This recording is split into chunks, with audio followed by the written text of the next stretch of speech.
Apprendre à distance avec Madame Souad de l'école Belbachir. Bonjour les enfants, nous sommes encore en confinement, mais le travail continue. Courage!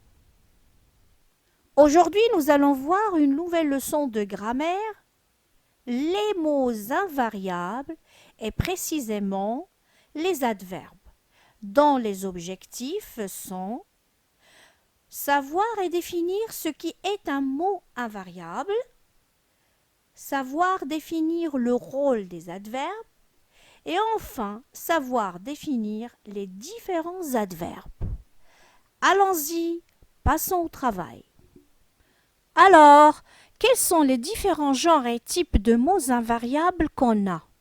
Les mots invariables sont les adverbes, les prépositions, les conjonctions et enfin les interjections. Que veut dire un mot invariable? Un mot invariable est un mot qui ne change pas et qui ne s'accorde jamais.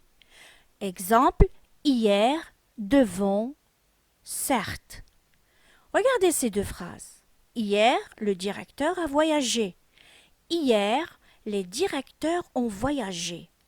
Le seul mot qui n'a pas changé dans les deux phrases, c'est le mot hier.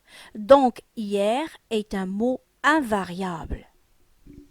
Passons maintenant à la troisième étape dans laquelle nous allons voir ensemble les adverbes. À quoi sert un adverbe? Un adverbe sert à modifier un adjectif qualificatif. Exemple, il est très fort. Très est un adverbe qui modifie l'adjectif fort. Il apporte plus de précision et plus d'intensité. Il peut aussi modifier un verbe. Exemple, il court vite. Vite est un adverbe qui modifie le sens du verbe court. Il apporte aussi des précisions. Et passons maintenant pour voir la phrase. Aussi, l'adverbe, il apporte des précisions pour la phrase. Exemple, j'apprends toutes mes leçons rapidement. Donc, l'adverbe rapidement modifie le sens de la phrase. Il apporte plus de précision pour celle-ci. Deuxième rôle de l'adverbe. L'adverbe sert aussi à relier deux propositions ou bien des propositions et des phrases. Exemple, il a du mal à le croire. Effectivement, il est cimenteur. L'adverbe effectivement relie les deux propositions, la première et la seconde. Voilà à quoi sert un adverbe. Un adverbe sert à relier et à modifier. Maintenant, nous allons passer à voir ensemble les différents adverbes qu'on a. Parmi les différents adverbes qu'on a, premièrement, on a l'adverbe de temps. Exemple, il sortira demain. Demain indique le moment où se passe la scène. Donc, demain est un adverbe de temps. Deuxièmement, on a l'adverbe de lieu. Exemple, il sortira dehors. Dehors est un adverbe de lieu. Il indique le lieu où se passe la scène. Troisièmement, c'est l'adverbe de manière. Eh oui, il court vite. Vite indique la manière avec laquelle la personne court. Nous passons maintenant à la quatrième ou bien au quatrième adverbe. L'adverbe de négation. Ne pleut. Exemple, il ne joue plus. C'est une négation. Après, on a l'adverbe d'intensité ou bien de quantité. Exemple, il mange trop. Trop, ça indique la quantité et l'intensité. Nous passons encore pour voir l'adverbe qui suit, l'adverbe d'interrogation. Exemple, quand viendras-tu? Quand, c'est un adverbe d'interrogation, il sert à poser une question. Puis, nous passons encore pour voir d'autres adverbes qui sont bien évidemment l'adverbe d'opposition. Exemple, il court bien, cependant il ne sera pas vainqueur. Cependant est un adverbe d'opposition qui oppose la première idée à la deuxième.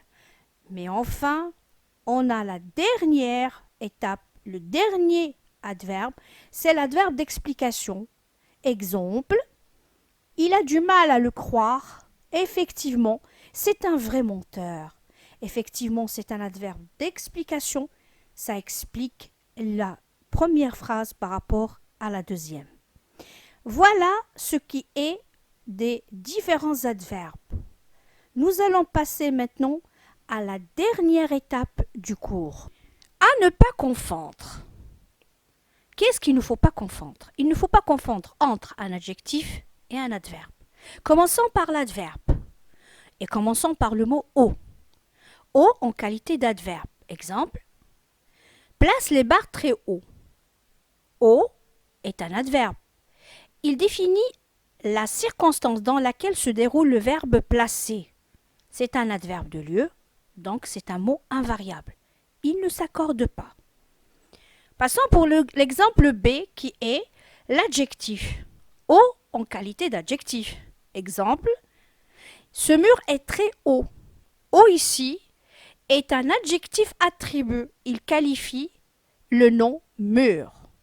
Ici, haut est un mot variable. Il s'accorde en genre et en nombre. Passons maintenant pour voir le mot fort. Exemple, il parle fort. Fort définit la circonstance dans laquelle se déroule le verbe parler. C'est un adverbe de manière. Maintenant, on passe à fort en qualité d'adjectif. Exemple, il est fort. Fort, c'est un attribut de sujet, bien adjectif attribut, c'est un mot variable. Il s'accorde en genre et en nombre. La différence qui existe, on va la remarquer dans les exemples. Dans l'exemple A, les mots fort et haut définissent les circonstances. Ils précisent la circonstance dans laquelle le verbe s'est déroulé. Ce sont des mots, des adverbes, des mots invariables. Dans l'exemple B, on a les mots fort et haut déterminent l'état du sujet. Ce sont des adjectifs attributs, ils sont variables. Donc, on a bien compris la différence qui existe entre un adjectif et un adverbe. L'adverbe, c'est un mot qui est invariable, il ne s'accorde jamais.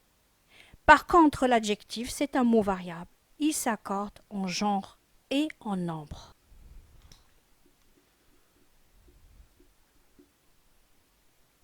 Et voilà, la leçon est terminée. Je vous souhaite une bonne journée. Merci d'avoir bien fait attention à ce cours.